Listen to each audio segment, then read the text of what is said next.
વડોદરા શહેરના ward number 7માં ભાજપના ઉમેદવારોને કારેલીબાગ વિસ્તારના આનંદનગરમાં રહીશોના વિરોધનો સામનો કરવો પડ્યો છે. વડોદરામાં સ્થાનિક સ્વરાજ્ય ચૂંટણીનો માહોલ ગરમાયો છે, પરંતુ આ વખતે મતદારો માત્ર વાયદાઓથી સંતુષ્ટ નથી એવું સ્પષ્ટ દેખાઈ રહ્યું છે. શહેરના વોર્ડ નંબર 7માં ભાજપના ઉમેદવારો પ્રચાર માટે પહોંચ્યા ત્યારે સ્થાનિક રહીશોએ ભારે રોષ વ્યક્ત કર્યો હતો.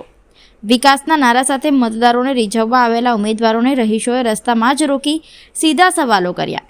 છેલ્લા 5 વર્ષમાં શું કામ કર્યું, અગાઉના વચનોનું શું થયું જેવા પ્રશ્નો સાથે લોકોએ જવાબદારી માંગતા આકરા તેવર દાખવ્યા હતા.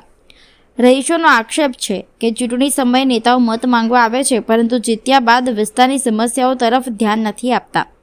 વોર્ડમાં પીવાના પાણીમાં ગંદકી ભળવાની ફરિયાદ, ખરાબ રસ્તાઓ અને રખડતા ઢોરના ત્રાસ જેવી અનેક સમસ્યાઓ હજુ યથાવત છે.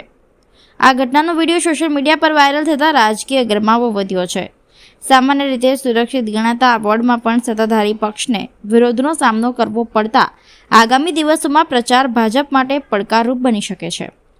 જાગૃત મતદારોએ સ્પષ્ટ સંદેશ આપ્યો છે કે હવે માત્ર વચનો જ નહીં પરંતુ કામના આધારે જ મતદાન થશે.